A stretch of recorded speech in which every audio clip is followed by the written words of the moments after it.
نستعين على أمور الدنيا والدين.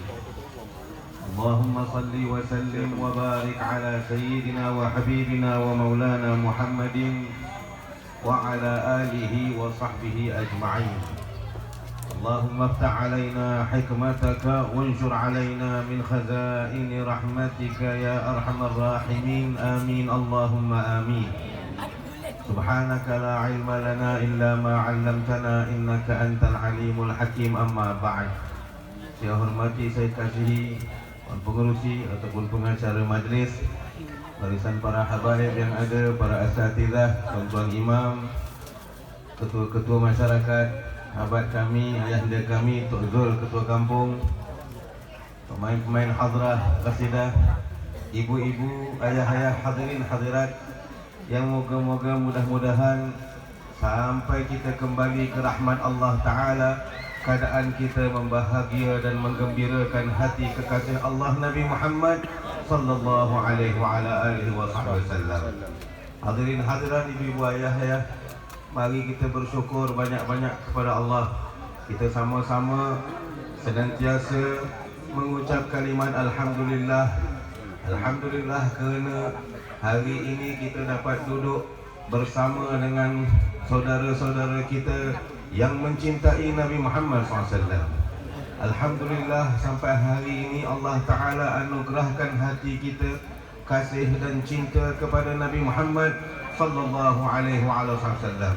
Alhamdulillah anugerah yang Allah Ta'ala letak di hati kita ini, yaitu kasih dan cinta kepada Nabi Muhammad SAW, menjadikan lidah kita memuji dan berselawat kepada Nabi Muhammad sallallahu alaihi wasallam.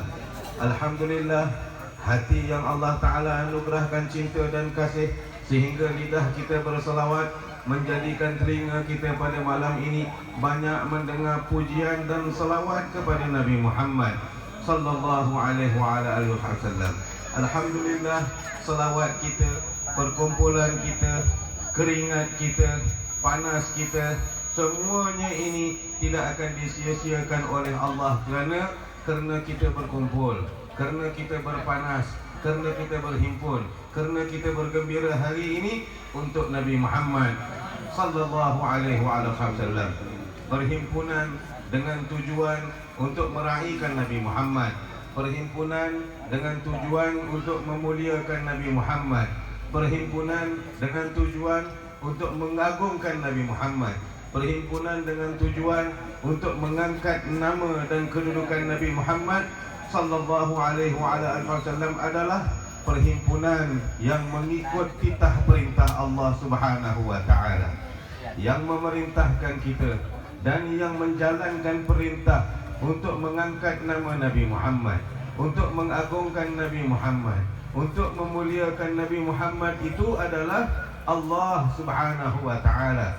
Buktinya Allah Ta'ala berfirman, Innallaha wa malaikatahu yusalluna 'alan nabi. Allah Subhanahu wa taala dengan para malaikatnya berselawat, yaitu mengangkat kedudukan Nabi Muhammad SAW, senantiasa memuji-muji Nabi Muhammad SAW, senantiasa memulia dan mengagungkan Nabi Muhammad sallallahu alaihi wasallam. Allah mengangkat Nabi Muhammad, memuji Nabi Muhammad, memuliakan Nabi Muhammad.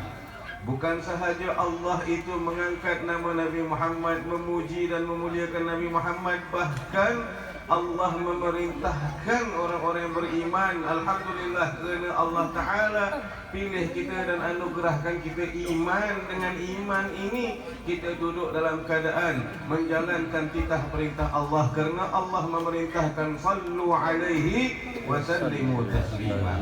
Wahai orang-orang yang beriman, kata Allah, berselawatlah, muliakan Nabi Muhammad, agungkan Nabi Muhammad, angkat kedudukan Nabi Muhammad, sebut dan puji selalu Nabi Muhammad seperti mana Allah lakukan. Sallu alaihi wa sallimu taslima. Alhamdulillah kerana malam ini kita dapat menunaikan titah perintah Allah dan kita melakukan perbuatan dan pekerjaan yang dilakukan sendiri oleh Allah Jalla Jalaluhu wa ta'ala ta'azzamatuh. Keadaan ini mudah-mudahan menjadikan kita semua pada malam ini dan ahli keluarga kita akan pulang, segala hajat kita dikabulkan oleh Allah, dosa kita dihapuskan oleh Allah, aib kita ditutup oleh Allah, kedudukan kita diangkat oleh Allah Jalla Jalaluhu wa Ta'ala Azamatu. Amin Allahumma amin.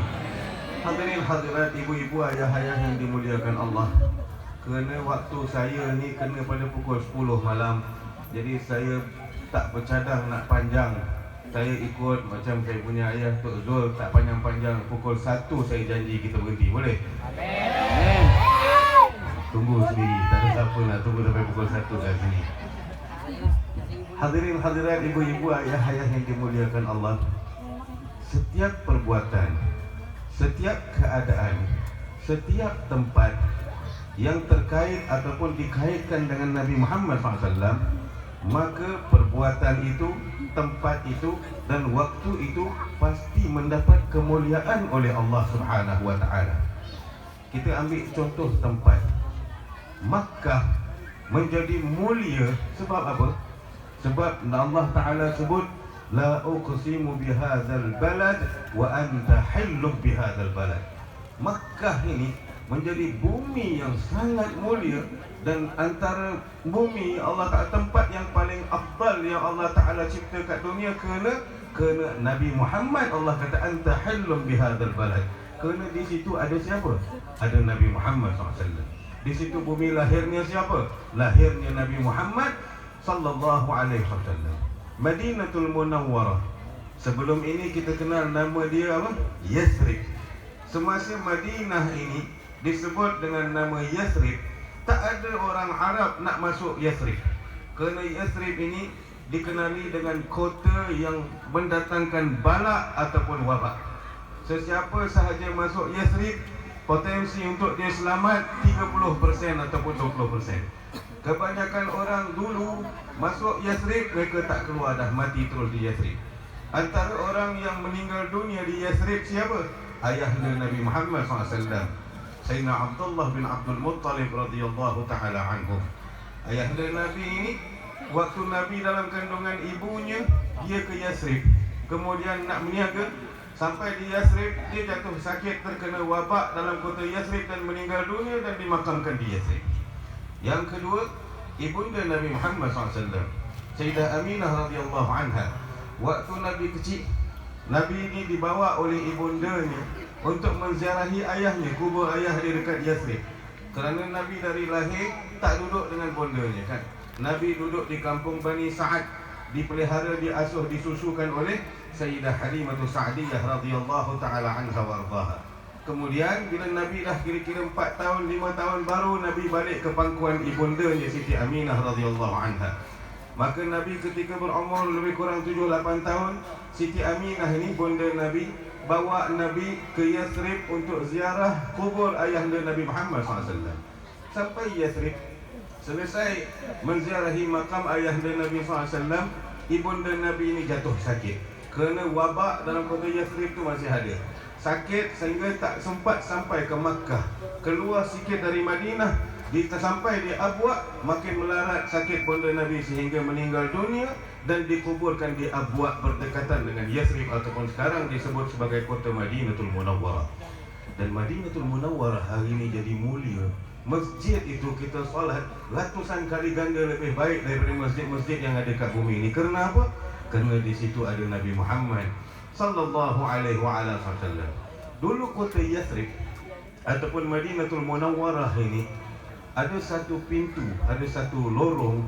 Lorong ini orang tak berani masuk, kerana lorong ini adalah lorong yang terkenal dengan pemain-pemain sihir ataupun penyangak-penyangak. Siapa masuk dirompak, siapa masuk dibunuh, siapa masuk akan disihir, disantet kat situ. Jadi orang tak berani masuk. Nama pintu tersebut pintu Saniyatul Wada'. Nama pintu tu pintu apa? Saniyatul Wada'. Tahu Saniyatul Wada'? Tahu tak?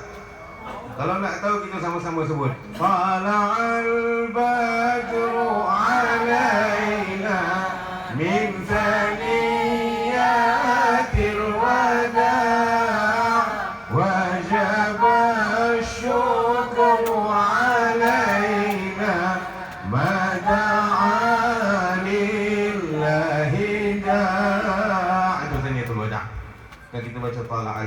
alaina min saniyatil wada'. Maknanya apa? Telah sampai Al-Badar. Al-Badar ini bulan besar, bulan mengambang. Siapa bulan besar ini? Al-Badar ni kalau keluar, maka bintang semua kalah dengan cahaya ni, iaitu Nabi Muhammad sallallahu alaihi wasallam. Tala al-badru alaina. Hei orang lelaki, kata orang perempuan yang duduk atas bukit. Nabi sampai kota Madinah. Sahabat-sahabat yakni kaum Ansar ni, dia tunggu dekat pintu utama Madinah. Maknanya kalau nak masuk Johor Bahru, tol Skudai lah kan. Ada sultan ke, ada ulama nak masuk Johor Bahru, maka kita ini dikerahkan untuk sambutnya di mana? Di tol Skudai lah, itu pintu masuk Johor. Jadi sahabat-sahabat ni, para Ansar ini, seperti Talhah bin Ubaidillah, Abu Ayyub Al-Ansari dan lain-lain golongan Ansar radhiyallahu taala anhum, mereka ramai-ramai berbaris dekat pintu kota Madinah nak sambut kedatangan Nabi Muhammad SAW. Kemudian orang perempuan kat mana? Orang perempuan duduk atas bukit, ramai-ramai tunggu kat bukit. Maka yang untung siapa? Yang untung orang perempuan. Pasal bila Nabi sampai dari jauh, orang perempuan mesti nampak dulu, sebab orang perempuan kedudukannya di atas bukit. Mereka tunggu Nabi tak sampai-sampai. Kalau golongan Ansar ni tunggu tak ada bekas pun. Kan padang pasir, naik unta, naik kuda, mesti kalau dah dekat-dekat ni akan ada tanda debu atau sebagainya. Tak jumpa tanda yang Nabi SAW ini makin dekat nak masuk kota Madinah. Tunggu tak lama, mereka terperanjat dengar suara perempuan ramai-ramai atas bukit menyanyi-nyanyi Tala'al badru alaina min zaniyatil wada'. Siapa nyanyi? Orang perempuan nyanyi ramai-ramai atas bukit. Orang perempuan excited, orang perempuan gembira, orang perempuan tak boleh tahan. Mereka punya gembira, mereka punya rasa bahagia kerana mereka nampak kemasukan Nabi Muhammad sallallahu alaihi wasallam ke dalam kota Madinah melalui pintu belakang, pintu Yasrib. Pintu yang orang pintu Saniyatul Wada', pintu yang orang tak berani masuk.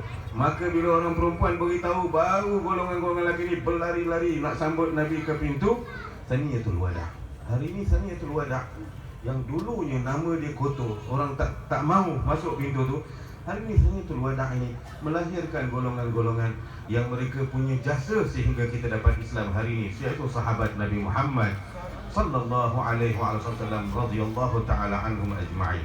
Maka Saniyatul Wada' ini dah jadi tanah yang mulia.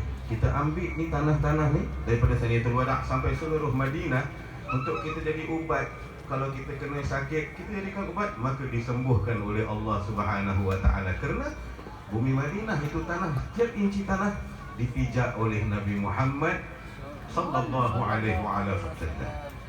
Setiap perkara, perbuatan yang dikait dan terkait dengan Nabi Muhammad SAW automatik akan jadi mulia. Kerana perbuatan ini perbuatan yang paling mendapat perhatian ataupun pandangan khusus dari Allah Jalla Jalaluhu wa Ta'ala ta'azzamatu. Berapa ratus tahun dulu ada seorang imam besar namanya Muhammad bin Sulaiman Al-Jazuli radhiyallahu anhu. Imam Muhammad bin Sulaiman Al-Jazuli. Satu hari Imam Muhammad bin Sulaiman Jazuli ni, ataupun Imam Al-Jazuli ni, dia berjalan dengan anak murid dia nak pergi ke satu tempat. Sampai di tengah-tengah padang pasir, dah masuk waktu salat, maka mereka perlu menunaikan salat sebelum sambungkan perjalanan. Sebelum sambung perjalanan, mereka nak menunaikan salat, masing-masing dah tak ada wuduk, maka mereka berusaha cari air untuk berwuduk untuk menunaikan salat. Cari-cari, jumpa perigi, maka mereka datang ke perigi tersebut. Mereka tengok dalam perigi ni ada air, tapi air yang ada dalam perigi ni cetek tak banyak, kemudian dalam, nak ambil susah. Kita tahu idza hadaral ma batalat tayammum, tak ada guna tayammum kalau kita dah nampak air. Maka mereka kena berusaha apa cara pun, cari alat untuk angkat air itu ke atas supaya mereka dapat berwuduk dengan air perigi tersebut. Maka Imam Al-Jazuli ni dengan anak-anak murid dia berjalan kat keliling padang pasir, masing-masing cari alat, cari cebok, timba, gayung, yang mana mudah untuk mereka angkat air ini daripada bawah perigi.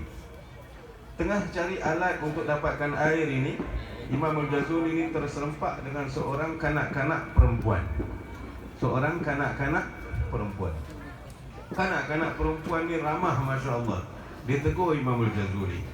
Dia tanya nama pakcik siapa, pakcik dari mana. Imam Al-Jazuli jawab. Bila Imam Al-Jazuli ni sebut nama dia, kampung dia, budak perempuan ni kenal, kata maknanya pakcik ni bukan orang biasa, pakcik ni ulama besar. Nampak? Budak kecil kenal ulama pasal dididik oleh mak ayah dia, dididik dengan cinta kepada agama. Bila kata orang besar, dia tanya pakcik, pakcik buat apa kat padang pasir ni? Kata Imam Al-Jazuli ceritalah.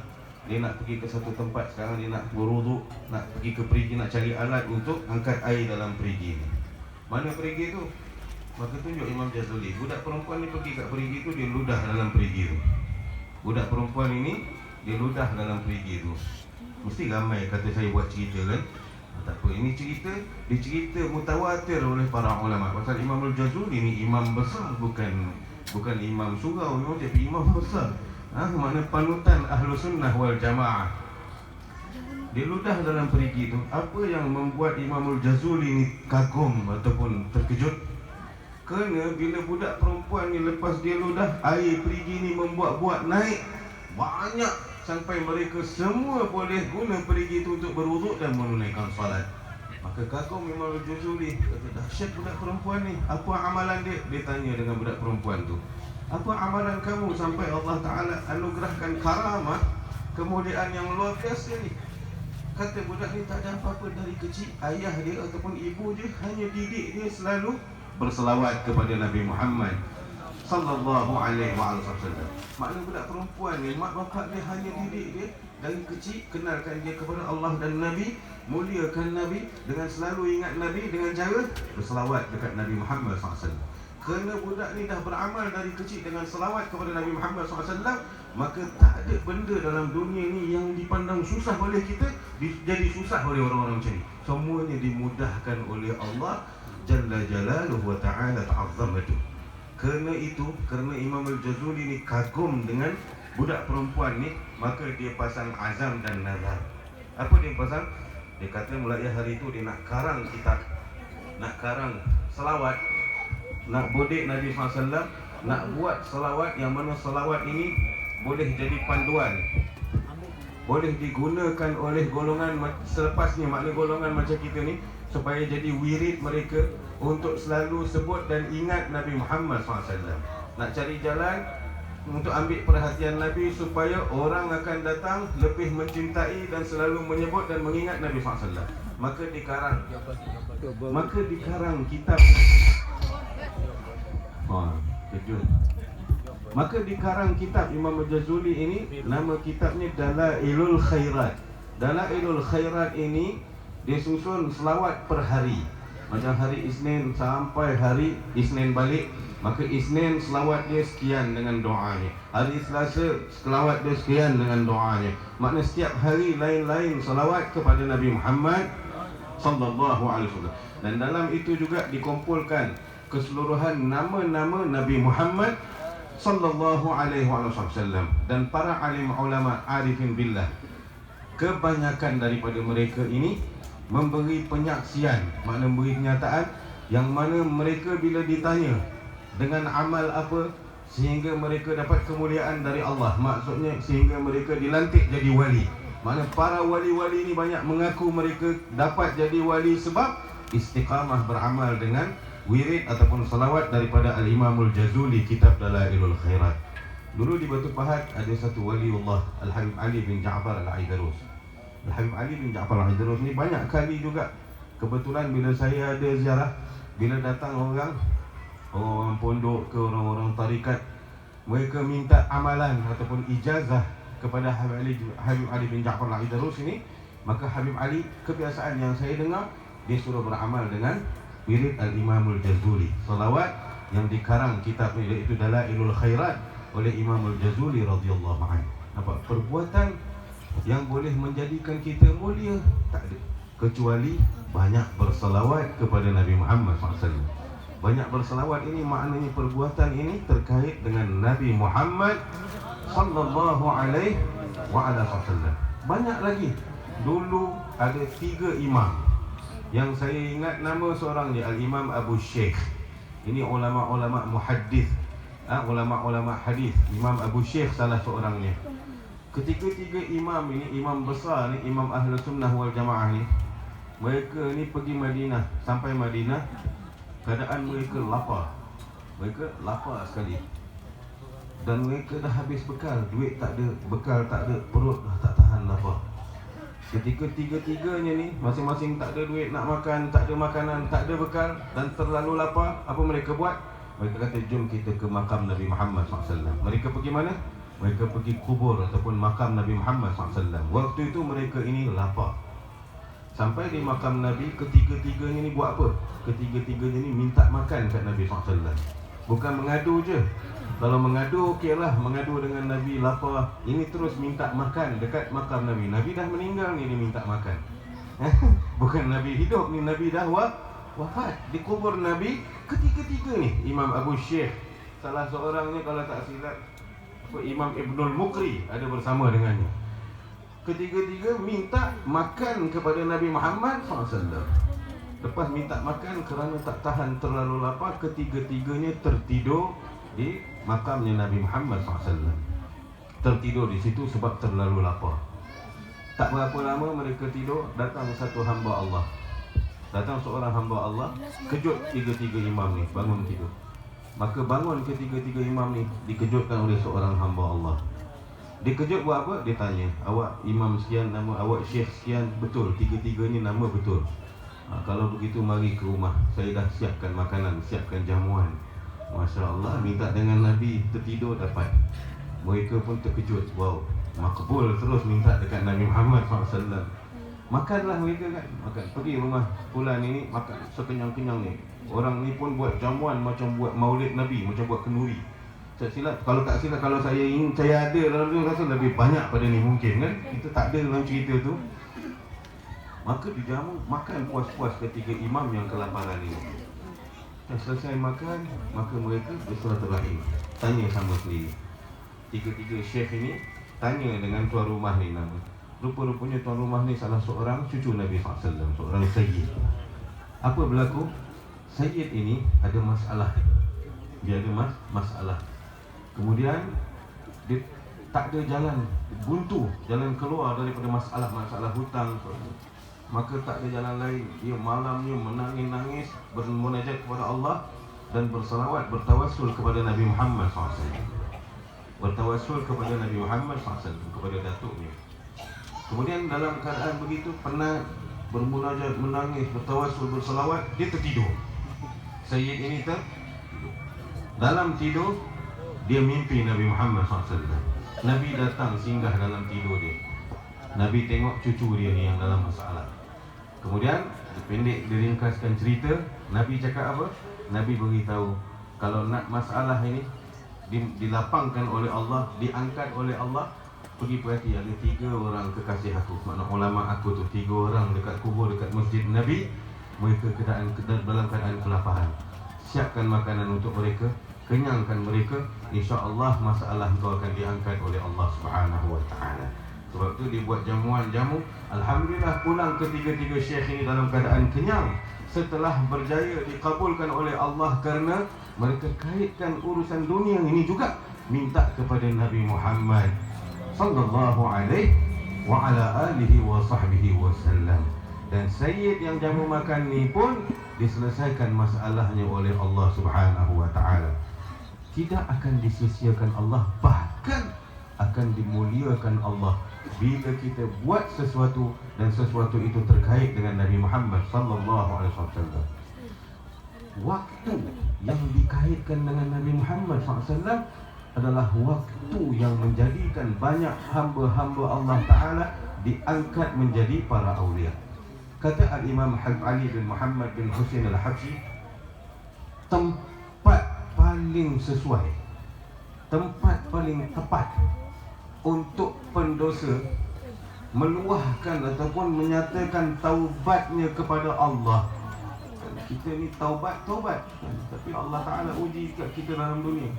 Kita taubat pukul 8, kita buat pukul 9. Taubat pukul 9, buat pukul 10 kan, macam tu. Itu kita punya kelemahan.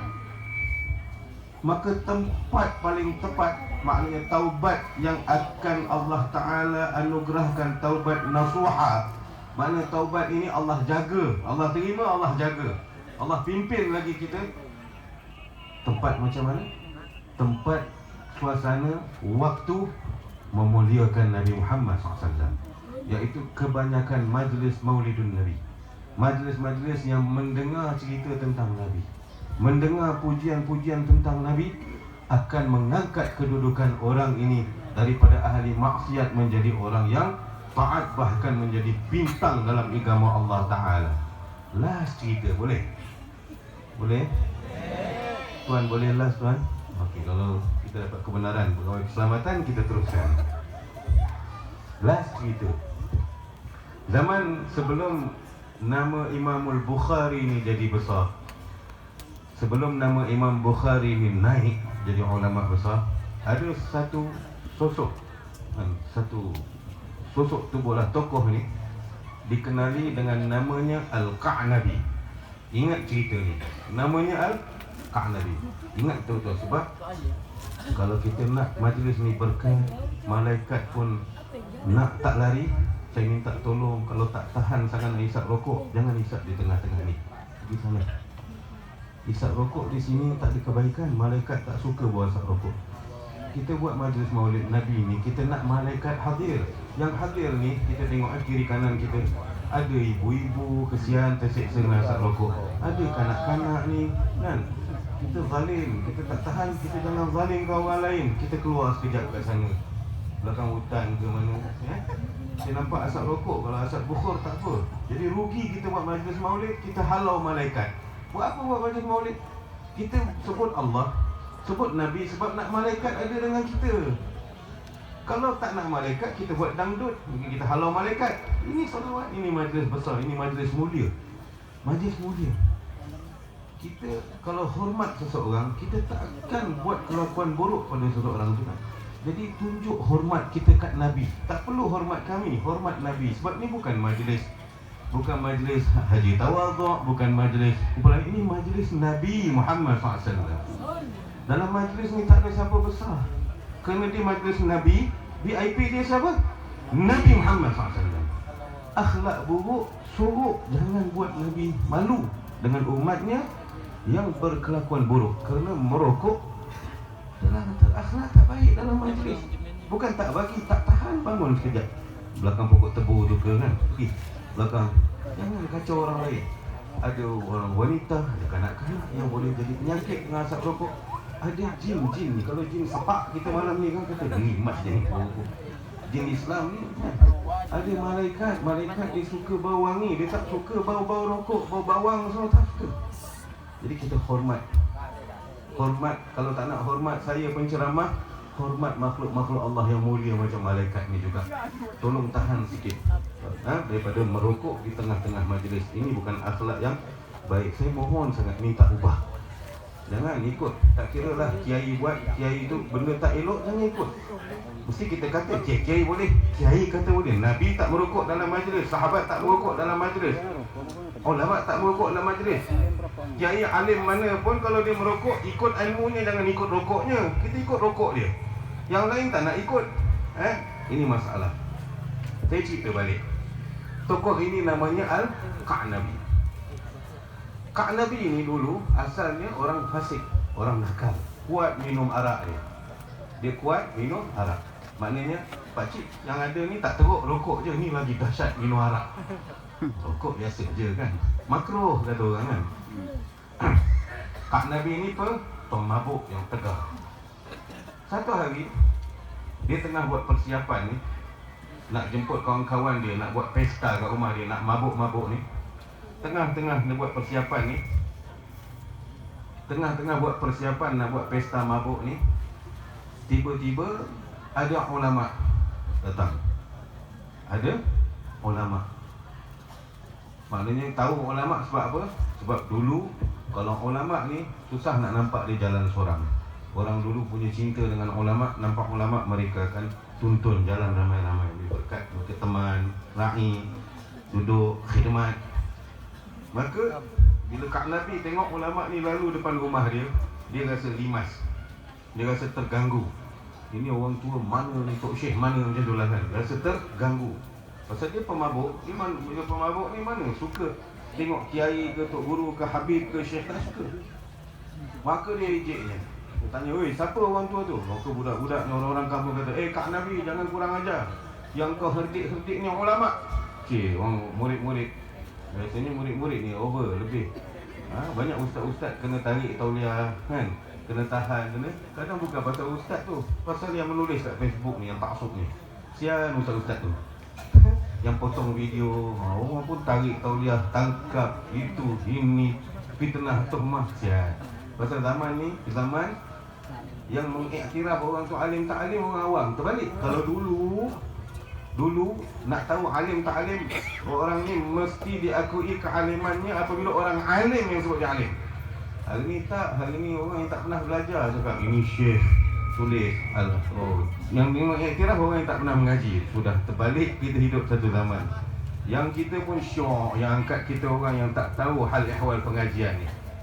Jadi bila Kak Nabi ni dimarahi oleh orang kampung, cakap jangan kamu biadab, ini orang alim. Kata kalau alim apa? Alim hadis. Dia ulama besar, simpan hadis Nabi banyak. Kata Kak Nabi kalau dia teror hadis, aku nak bagi aku satu hadis. Wah, Kak Nabi cabar orang alim ni. Minta hadis daripada ni. Kalau dia hebat, aku cabar, bagi aku satu hadis. Maka subhanallah, ulama ini layan Kak Nabi. Layan. Dia beri satu hadis kepada Kak Nabi. Apa hadis tersebut?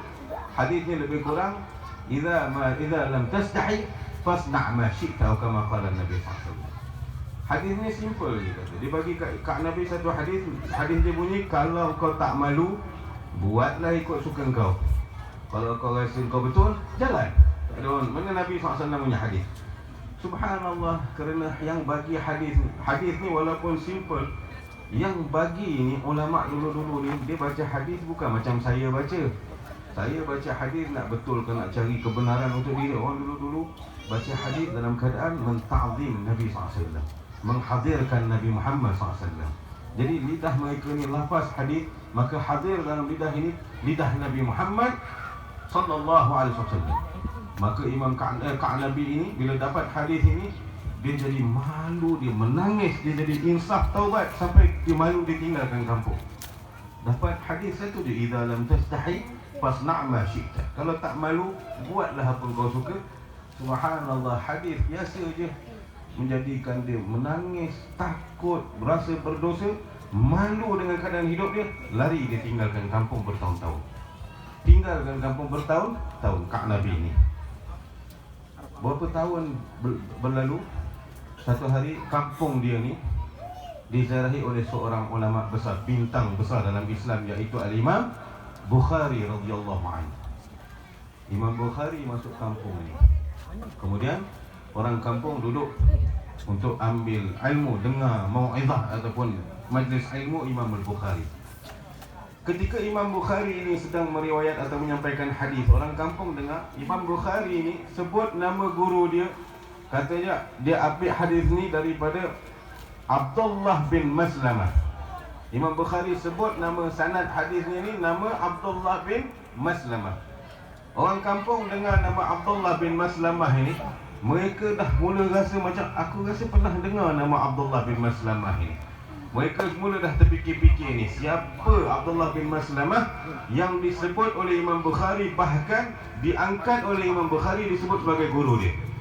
Jadi habis majlis dah selesai, orang kampung datang ke Imam Bukhari, tanya kepada Imam Bukhari tentang nama Abdullah bin Maslamah. Jadi orang kampung tanya komplit, muka dia macam ni ke, rambut dia macam gini ke, bentuk dia macam gini. Imam Bukhari kata betul, itulah guru aku Abdullah bin Maslamah. Maka orang kampung terkejut, Abdullah bin Maslamah inilah Kak Nabi. Dulu satu kampung benci dengan dia kerana dia pemabuk, orang jahat, tak suka alim ulama. Tapi subhanallah, berkat mendengar satu hadis Nabi Muhammad SAW. Makna terkait tak dengan Nabi telinga dia? Terkait, sampai Nabi Muhammad tu sampai ke hati dia. Satu hadis Nabi SAW. Dan hadis ini disampaikan oleh orang yang mencintai dan dicintai Nabi, iaitu ulama'ur rabbani. Bukan ulama' su', ulama'ur rabbani. Orang yang betul-betul Mengajak manusia ini berfikir bagaimana nak bawa manusia kepada Allah dan Rasul. Bukan bawa manusia ikut dia, tapi kepada Allah dan Rasul. Ulama Rabbani. Tumbuh akhirnya ini kak Nabi yang asalnya ahli maksiat ataupun pemabuk, bukan sahaja jadi alim ulama, tapi tumbuh melahirkan bintang dalam Islam. Kerana murid dia adalah Imamul Bukhari, murid dia juga Imam Muslim, murid dia juga Imam Tirmidzi, dan ramai ulama-ulama yang dikenali sebagai ahlu hadis, ulama besar dalam ahlu sunnah wal jamaah. Alhamdulillah, mudah-mudahan kita hadir majlis-majlis ini ikat dengan Nabi. Kita anjurkan majlis muliakan Nabi. Kita hadir majlis muliakan Nabi. Kita berkhidmat dalam majlis muliakan Nabi. Kita khidmat dengan apa cara pun, dengan duit kita, dengan tenaga kita, dan apa sahaja, semua benda yang ada pada kita, kerana Nabi Muhammad SAW, untuk Nabi Muhammad SAW, dengan tujuan nak angkat nama Nabi Muhammad, nak muliakan Nabi Muhammad, kerana kita nak sambut kelahiran Nabi Muhammad SAW. Maka keadaan ini insya-Allah, macam mana Allah pernah anugerahkan kepada orang-orang antaranya yang kita sebut ka'an Nabi, insya-Allah tak disia-siakan keadaan kita. Amin, Allahumma amin. Kalau kita tak meninggal dunia ini, kalau kita tak meninggal dunia kerana kita berjuang untuk ambil hati Nabi, untuk bodek Nabi, untuk menyatakan kasih Nabi dengan cara kasih kepada Nabi dengan cara kita, kalau kita tak meninggal dunia, Allah takdirkan jadi alim ulama atau wali, Allah takkan sia-siakan zuriat kita. Anak cucu kita pasti tumbuh menjadi ulama besar yang akan membahagia dan menggembirakan hati Nabi Muhammad sallallahu alaihi wasallam. Ibu-ibu, ayah-ayah yang dimuliakan Allah, saya pun dah pernah cakap, maka saya nak tutup kerana bau kari pun dah datang, bau masak lemak dah masuk ke perut saya. Sebelum saya tutup, kalau ada kata-kata saya yang tak dipahami ataupun yang membuat tersinggung, kecuali bab rokok, saya tak masuk bab rokok, saya tak kisah siapa nak tersinggung. Bab lain, kalau tersinggung ataupun saya terbuat salah, saya minta ampun dan maaf banyak-banyak. Bab rokok tadi saya tak tarik, tak minta maaf, pasal saya tak suka. Guru-guru saya pun tak bagi. Walaupun saya tak ada masalah dengan perokok, saya juga tak ada masalah dengan rokok, tapi merokok dalam majlis Nabi ini perbuatan yang paling sia-sia. InsyaAllah lepas ni kita ubah tabiat macam ni, boleh tak? Boleh. Kita ubah untuk Nabi Muhammad SAW. Kalau boleh berhenti rokok lagi baik, tapi kita berhenti merokok dalam majlis yang muliakan Nabi. Maknanya kita berakhlak dengan Nabi Muhammad SAW. Kita bahagiakan hati Nabi dengan cara ini. InsyaAllah Allah Ta'ala akan angkat dan terima segala hajat-hajat kita, insyaAllah. Allahumma inna nas'aluka nadratan min nadratikal aliyah sa'adna hadhihi ta'ammu khairatahal bariyah wal ummatal muhammadiyah fi dhahirah wal khafiyah. Allahumma ya mujibad da'wat, ya sami'al aswat, ya qadiyal hajat, tub alaina wa ala hadirin taubatan nasuha. Ya Allah, ya Rahman, ya Rahim, malam ini kami berhimpun dalam keadaan tentram, dalam keadaan damai, dalam keadaan sejahtera, ya Allah. Kamu anugerahkan perhimpunan kami ini kegembiraan, ya Allah. Saudara-saudara kami di Palestin dalam kesusahan, ya Allah. Saudara-saudara kami dalam kegelisahan, ya Allah. Saudara-saudara kami dalam kesulitan, ya Allah. Musuh kau hancurkan, musuh-musuh Islam, ya Allah. Kau pelihara jaga saudara-saudara kami yang ada di Palestin, ya Allah. Berkat majlis Nabi Muhammad SAW, berikan bantuan dan kemenangan kepada saudara kami di Palestin, ya Allah.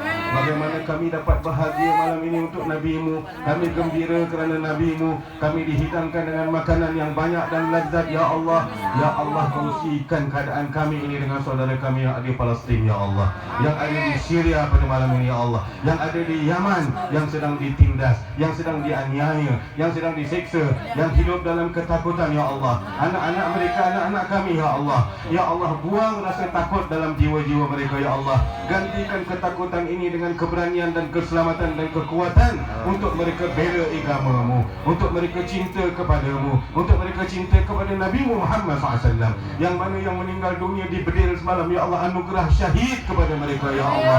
Syahid ini, ya Allah, jangan sia-siakan keturunan kami. Jadikan dalam keturunan kami ini dapat meninggal dalam keadaan syahid di jalan-Mu, ya akramal akramin, ya arhamar rahimin. Ampunkan dosa kami, ya Allah. Ampunkan kelalaian kami terhadap saudara-saudara kami di Palestin, ya Allah.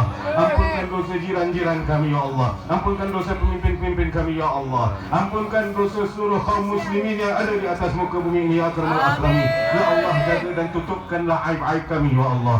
Aib ibu ayah kami, aib anak beranak kami, aib istri dan suami kami, aib jiran-jiran kami, aib pemimpin-pemimpin kami, aib kaum muslimin ya akramal akramin. Ya Allah, tunaikan segala hajat kami, angkat kedudukan kami ya arhamar rahimin. Matikan kami kematian husnul khatimah, matikan kami dalam keadaan lidah kami mampu dan boleh mengucap kalimat la ilaha illallah Muhammadur Rasulullah SAW. Ya Allah, perhimpunan kami ini untukmu dan kerana-Mu ya Allah, untuk Nabi-Mu dan kerana Nabi Muhammad SAW ya Allah. Kerana perhimpunan ini untukmu dan kerana-Mu ya Allah. Apabila kami mati, nanti matikan kami dalam husnul khatimah. Jadikan kubur kami nanti kubur yang luas, kubur tempat istirahat kami ya akramal akramin ya arhamar rahimin.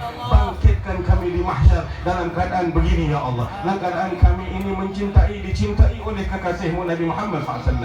Jangan jauh dan pisahkan kami dengan Nabi Muhammad SAW. Anugerahkan kami walau sekali dalam seumur hidup kami untuk melihat wajah Nabi Muhammad sallallahu alaihi wasallam. Di mahsyar nanti himpunkan kami dalam barisan pencinta Nabi Muhammad, kaum keluarga Nabi Muhammad sallallahu alaihi wasallam, sahabat-sahabat Nabi Muhammad sallallahu alaihi wasallam. Rabbana atina fid dunya hasanah wa fil akhirati hasanah wa qina adzabannar. Sucikan hati-hati kami ya Allah, yang mana di kalangan kami masih menyimpan dendam ya Allah, berkat majelis maulid keluarkan dendam dalam hati kami. Yang menyimpan hasad dengki, keluarkan hasad dengki berkat Nabi Muhammad SAW di jiwa kami ya Allah. Yang simpan sombong, keluarkan sombong itu ya akramal akramin ya arhamar rahimin.